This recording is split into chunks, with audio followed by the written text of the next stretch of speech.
Hi, I'm Doug Koenig, professional shooter. What I want to share with you today is some technique that I use to become a top competitive shooter. We're going to start with the stance.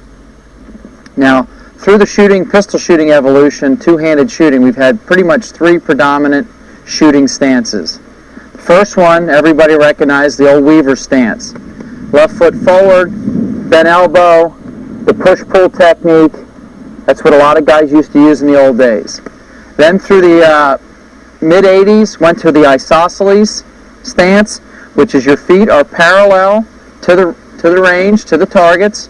Your arms are out straight, pretty much elbows locked, in a straight position like this.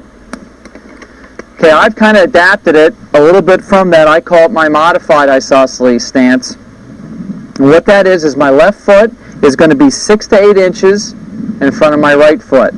Slight little bend in the knee. My weight is going to be, I try to be 50-50, maybe 60-40, somewhere in that area, but not a drastic weight change on that front foot. Just a gentle shifting of the weight. Okay, now my arms, instead of being locked, they're locked, and then I come off just slightly. Okay, if this was locked, just slightly off. Okay, I find more control over the pistol, better target to target, and less wear and tear on my elbows than being completely locked. Okay, so this would be the stance. Great target to target. Okay, the bending, any weight forward, you want it to be from the hip, up, and roll the shoulders just slightly. You don't want to be bent like this, and you don't want to be leaning back like that or the gun's going to push you around. I like a nice upright with the shoulders slightly forward, and it's a nice balanced, repeatable stance. Now that you know my stance, next time you go to the range, give it a try, and if you're looking for a place to shoot, go to NSSF's website at wheretoshoot.org, and always remember, firearm safety starts with you. Koenig, professional shooter. Today I'm going to share with you some techniques that I use to be a top-level competitive shooter. One of the first things is grip tension, and how to grip the firearm. Okay, on a 1911 style pistol, I like to grip the gun as high as I possibly can to get the beaver tail, part of the grip safety, up into the web of my hand as high as I can get it. Okay, that's step number one. Then I want to get my other remaining fingers and get them underneath the trigger guard and get high and put a little bit of a squeeze as I grab the pistol. My strong hand thumb is going to be on top of the safety. Now, as you can see, I've created a nice pocket. That's where my weak hand, support hand, is going to go. It's going to fit straight in. Okay? Same thing, I want to get my index finger on my weak hand up under the trigger guard. Then I'm going to put my weak hand thumb right on the frame, and I'm riding the safety. The safety is still on. As I index the target now, I take the safety off, unloaded firearm, safety's off, and I engage the target. And as you can see, my thumbs are lined up right down the side of the gun. So I can point to the target basically with my thumbs, and that's going to point the gun to the target. Help me with my, acquiring target to target acquisition, whether you're shooting paper targets or steel targets. Grip tension. I like to use a 50-50. Equal grip in each hand, and the amount of tension that I like to use is about what you would use swinging a hammer. Not the death grip, okay, to where you're going to be trying to choke that thing out, and if you hold it too loose, it's going to fly out of your hand. So you don't want that. You want a nice firm grip, but not a death grip. The death grip, I have found, gives you inconsistent and erratic muzzle flip and recoil control. So what you're looking for that fast follow-up shot is the front sight tracking straight up and down, and a good neutral firm grip is going to give you that. Now that you know the grip that I use, take it to the range and give it a try. Hi, I'm Doug Koenig, professional shooter. Today I'm going to share with you some techniques that I use to be a top-level competitive shooter. One of the first things is grip tension, and how to grip the firearm. As a new competitive shooter, when I started out, one of the first things that I had to learn how to do was properly pull the trigger. I know that sounds simple, but unless somebody really teaches you how to approach that, the key to properly squeezing the trigger is a straight motion back. It's really critical with handgun shooting. You can get away with it not being correct with a rifle, shooting off the sandbags, but shooting a handgun offhand, it's really critical. First thing I do is basically just manipulate my finger and visualize pulling that finger straight back to the web of my hand. Okay, I want to pull straight back. Okay, the second thing I'm working on is when I prep the trigger, I want to make sure that trigger lands right outside the first joint of my finger, right on that pad. Okay, I don't shoot with a tip, and I don't shoot inside the joint. That's not how I do it. Third thing now is I'm going to place, unloaded gun, place my finger on the trigger.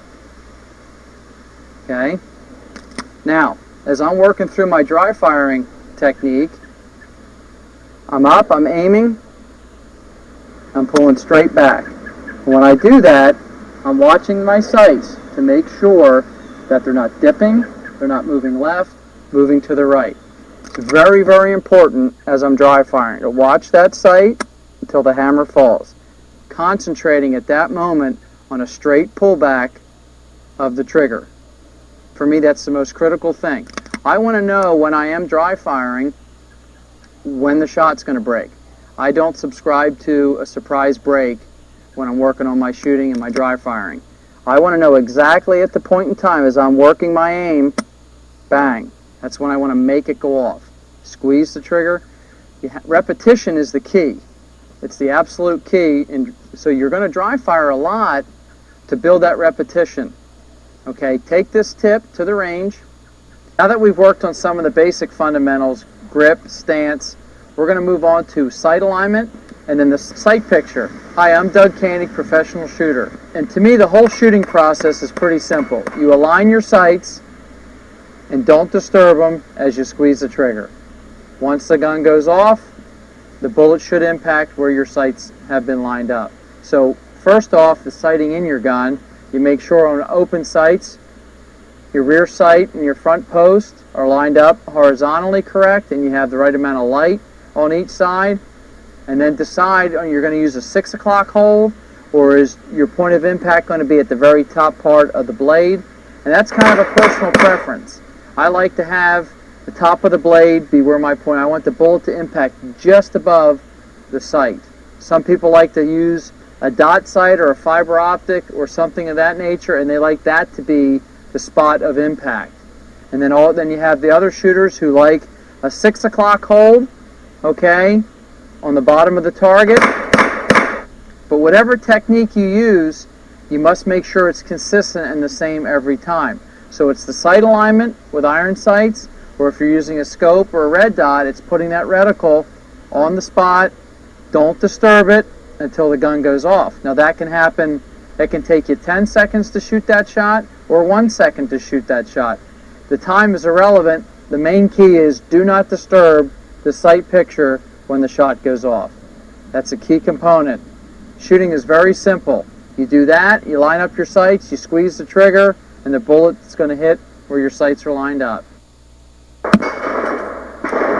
Try that technique out, work on it in your dry firing, take it to the range, work on your sight picture, your alignment, and the rest of your fundamentals.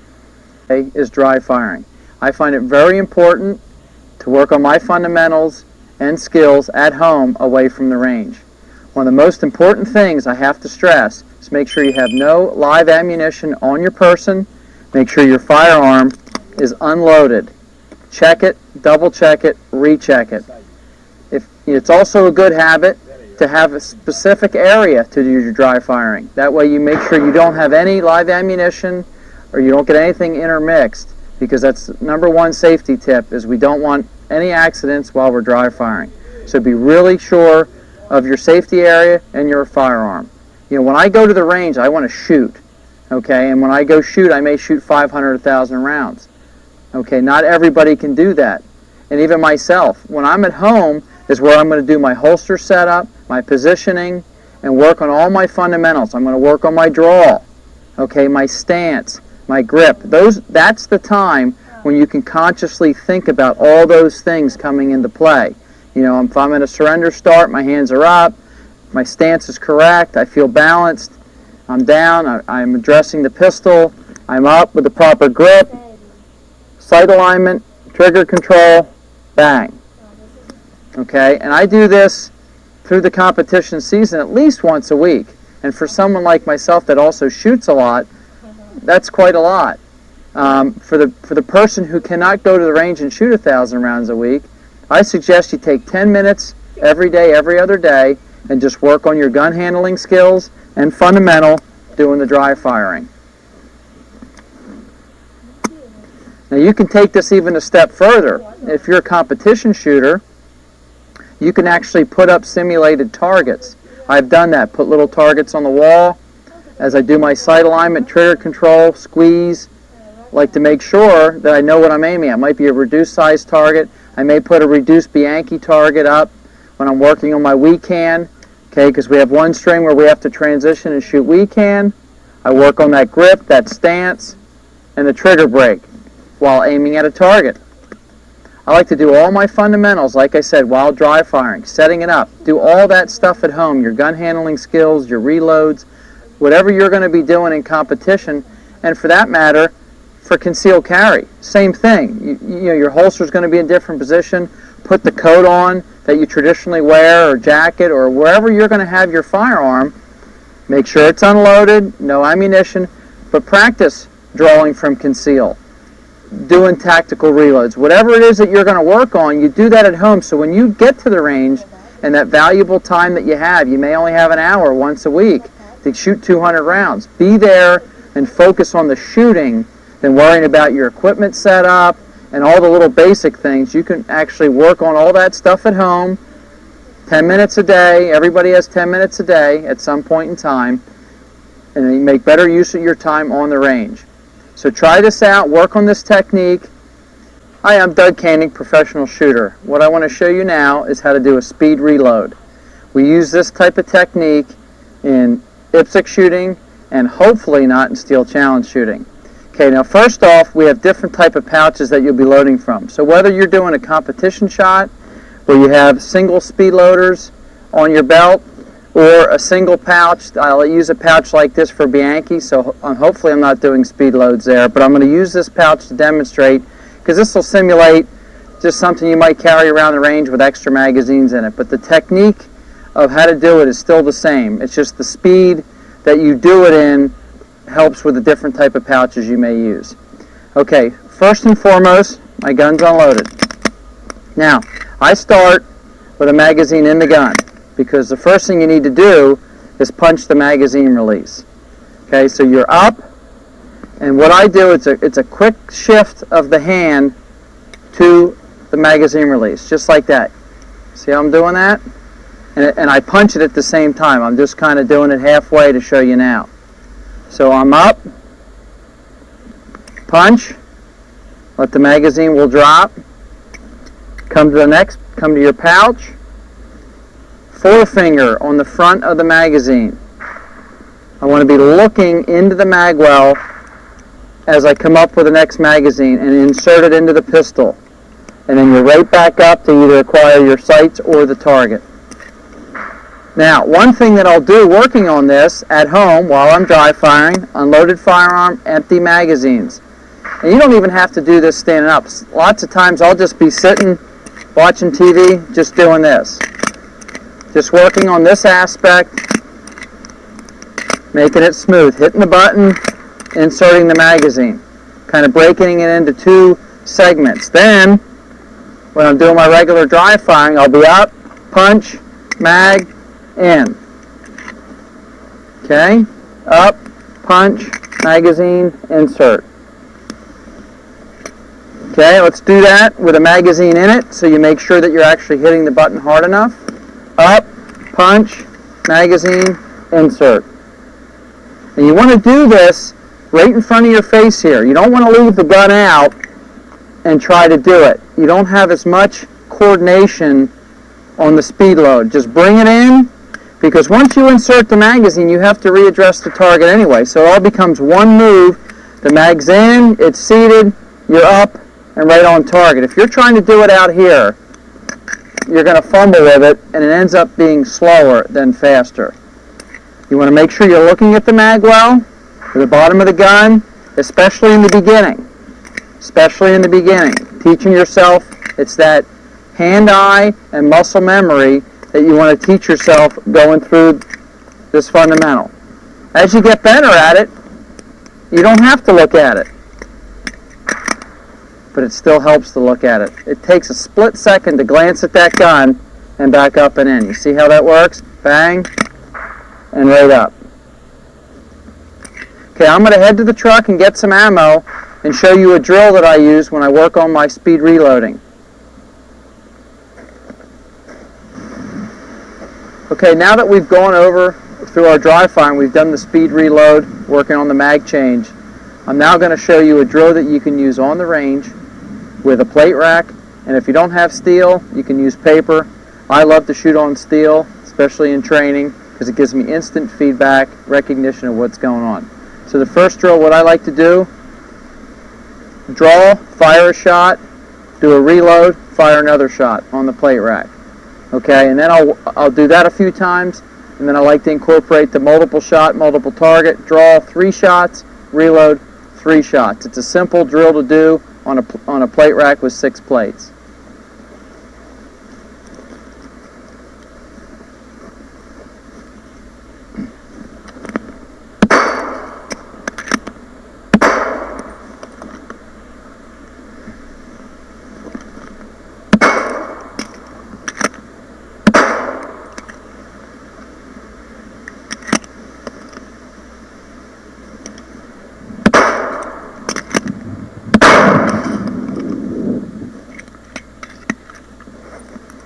Okay, now the 3 shots.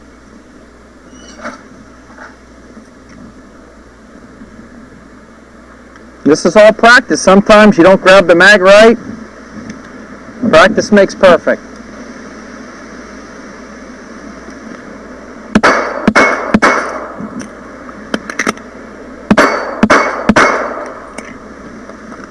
Okay, let's do that again. Try to do it right.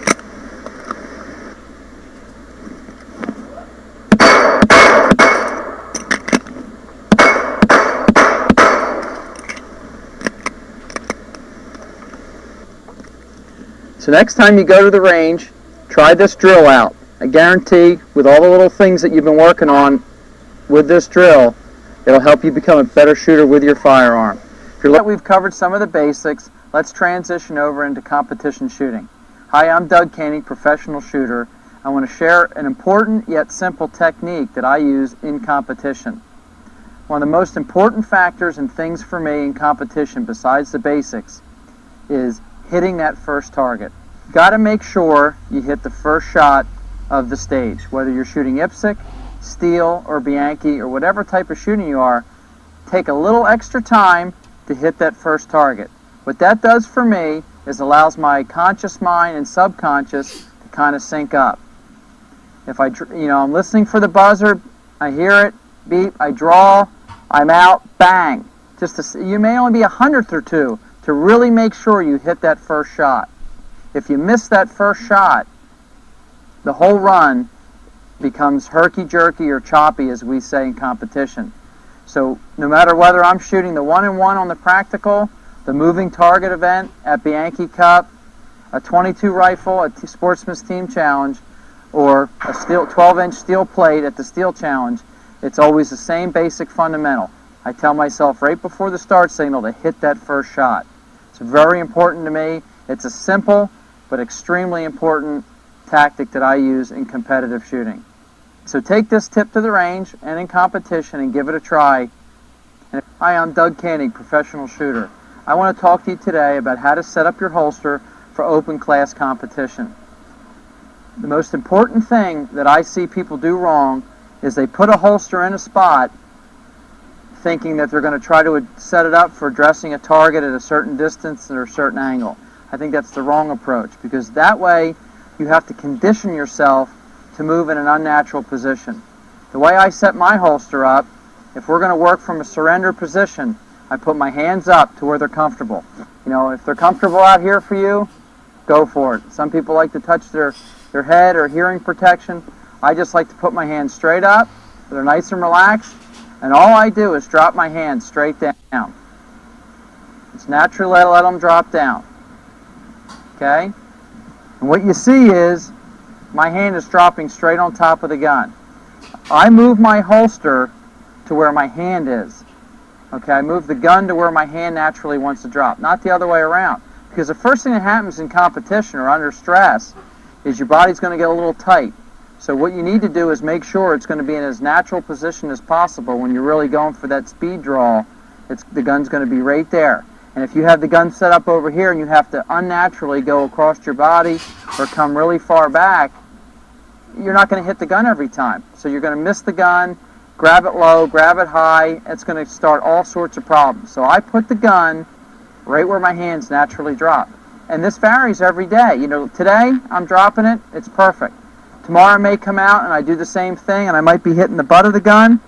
So all I do is just slide it a little bit on the belt to where my hand drops in perfectly. Okay, now once that's set, the way I draw the gun, okay, after I've set up the holster, is it's basically just a snatch technique. I'm grabbing the gun out with these 3 fingers. I'm scooping and pulling it right into the web of my hand. You can almost hear the click of the holster.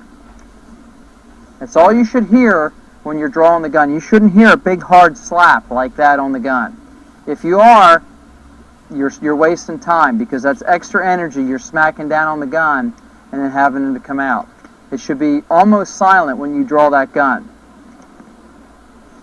Okay? You can barely hear the gun coming out. That's what you want it to sound like when you're dry firing at home. Okay? Nice and sharp. That's how I watch myself and listen to hear how clean my draw is. And then you can work on that faster and faster. Okay, that was about a 1 second draw, maybe a little under. I hope this helps you get faster with your draw and your holster setup. I'm Doug Koenig, professional shooter, and I use goal setting to prep myself for shooting tournaments, championships, and in my practice. You know, in the big picture, I use my goal setting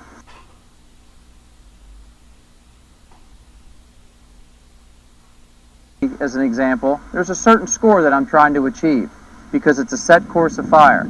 For Steel Challenge, there might be a target time that I'm trying to achieve. So I set that in place. I try to stay away from, hey, I want to win, hey, I want to finish top 5, because all that to me is kind of irrelevant. It all comes down to my preparation. Then I translate that into my practice sessions. I have goals for every single practice session. You know, if I'm getting ready for the Bianchi Cup, my goal that day might be to get real familiar with the 10-yard line and the transfer to the weak hand for the practice on the barricade where we're changing hands. And that's my goal of the day, is when I get out of there that I'm good on the 10-yard line. And the next day it might be shooting 25 yards on the mover. But I go to every practice session with a goal, and my goal is high. I set the bar real high, because what I tell my football players is, if the bar's here and you finish here, that's pretty darn good. If you set the bar here and you finish here, it's not quite so good. So set your goals high, keep them realistic, okay, and don't always attach a finish, because the way I look at shooting is I can't control the guy next to me. I can only control myself and what I'm doing in the match, and that all translates to how I practice and prepare for the tournament at home, dry firing, and at the range. If you're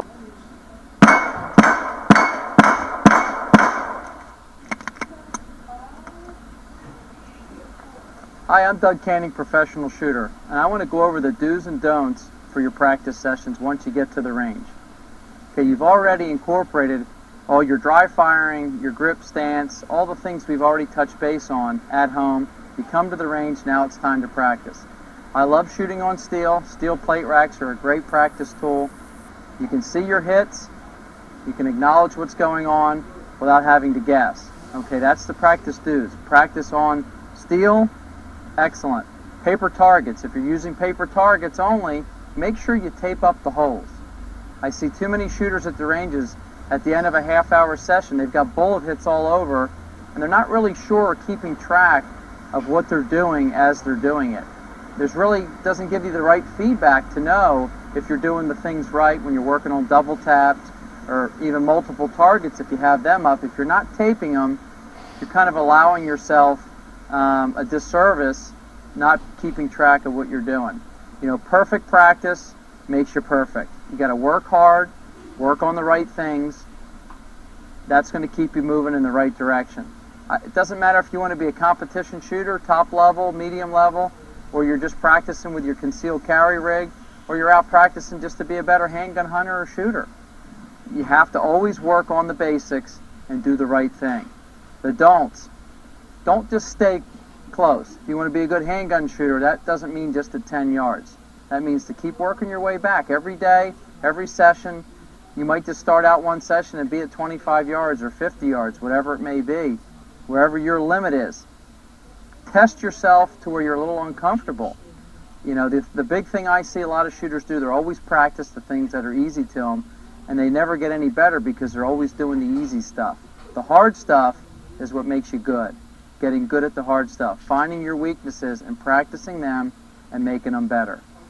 Okay, staying at 10 yards as a handgun shooter, you know, you're only ever going to be good at 10 yards. And that's great if it's a concealed carry situation, but if you want to compete, you really need to stretch yourself out. I'll go out some days, strictly work at 50 yards, and that's really mentally tough. And yeah, I may not shoot 500 rounds that day. I may only shoot 100 rounds that day because it's really, really difficult to focus and do the right thing there. And other days I may just spend at 10 yards working on different techniques and maybe be able to shoot a little more ammo. I might be working more on speed than accuracy. A lot of different things, but have a game plan when you go to the range. Have a little breakdown of what you want to work on, what you need work on, and how to attack that. These are the things that I like to do. Every time I go to the practice range, I have an agenda. I'm not just going there just to blast rounds downrange. If you're looking for a place to shoot, go to NSSF's website at wheretoshoot.org.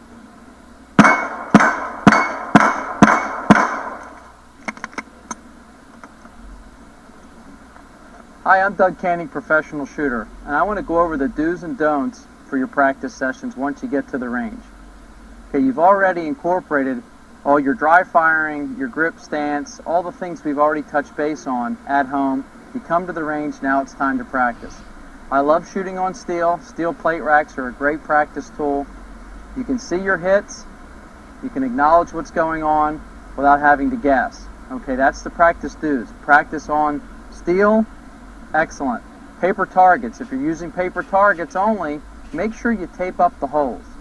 I see too many shooters at the ranges at the end of a half-hour session, they've got bullet hits all over, and they're not really sure or keeping track of what they're doing as they're doing it. There's really doesn't give you the right feedback to know if you're doing the things right when you're working on double taps or even multiple targets if you have them up. If you're not taping them, you're kind of allowing yourself a disservice not keeping track of what you're doing. You know, perfect practice makes you perfect. You got to work hard, work on the right things. That's going to keep you moving in the right direction. It doesn't matter if you want to be a competition shooter, top level, medium level, or you're just practicing with your concealed carry rig, or you're out practicing just to be a better handgun hunter or shooter. You have to always work on the basics and do the right thing. The don'ts. Don't just stay close. If you want to be a good handgun shooter, that doesn't mean just at 10 yards. That means to keep working your way back every day, every session. You might just start out one session and be at 25 yards or 50 yards, whatever it may be, wherever your limit is. Test yourself to where you're a little uncomfortable. You know, the big thing I see a lot of shooters do, they're always practice the things that are easy to them, and they never get any better because they're always doing the easy stuff. The hard stuff is what makes you good. Getting good at the hard stuff, finding your weaknesses and practicing them and making them better. Okay, staying at 10 yards as a handgun shooter, you know, you're only ever going to be good at 10 yards. And that's great if it's a concealed carry situation, but if you want to compete, you really need to stretch yourself out. I'll go out some days, strictly work at 50 yards, and that's really mentally tough. And yeah, I may not shoot 500 rounds that day. I may only shoot 100 rounds that day because it's really, really difficult to focus and do the right thing there. And other days I may just spend at 10 yards working on different techniques and maybe be able to shoot a little more ammo. I might be working more on speed than accuracy. a lot of different things, but have a game plan when you go to the range. Have a little breakdown of what you want to work on, what you need work on, and how to attack that. These are the things that I like to do. Every time I go to the practice range, I have an agenda. I'm not just going there just to blast rounds downrange. If you're looking for a place to shoot, go to NSSF's website.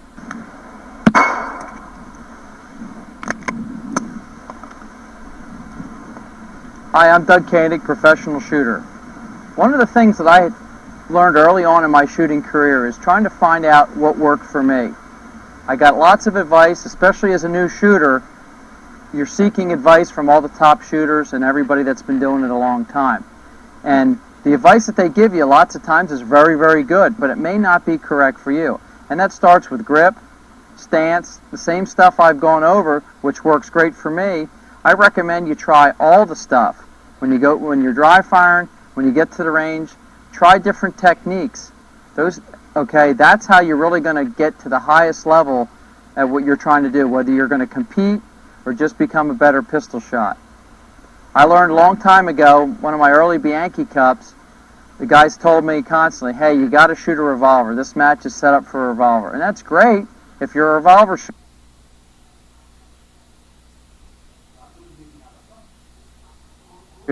I wasn't. So it took me 3 to 4 weeks just to get the rhythm of rolling through the cylinder, working the shots. I was an auto shooter. I shot an automatic everywhere else I was. And it actually took me about 3 years before the light bulb went on, and I thought, I'm gonna go against what all these guys tell me, and I'm gonna start shooting an auto and see how that works out. And it took me about 1 week to realize I made the right decision.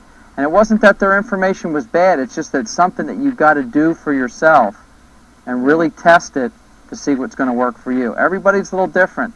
Your physicality, your strength, your balance, your vision, all these things come into play. Certain stance might work better for you, a certain firearm. I tell the people, go to the gun shop, handle all the different pistols you can. If you're fortunate to be at an indoor range and they let you test fire them ahead of time, that's great, because what I like and what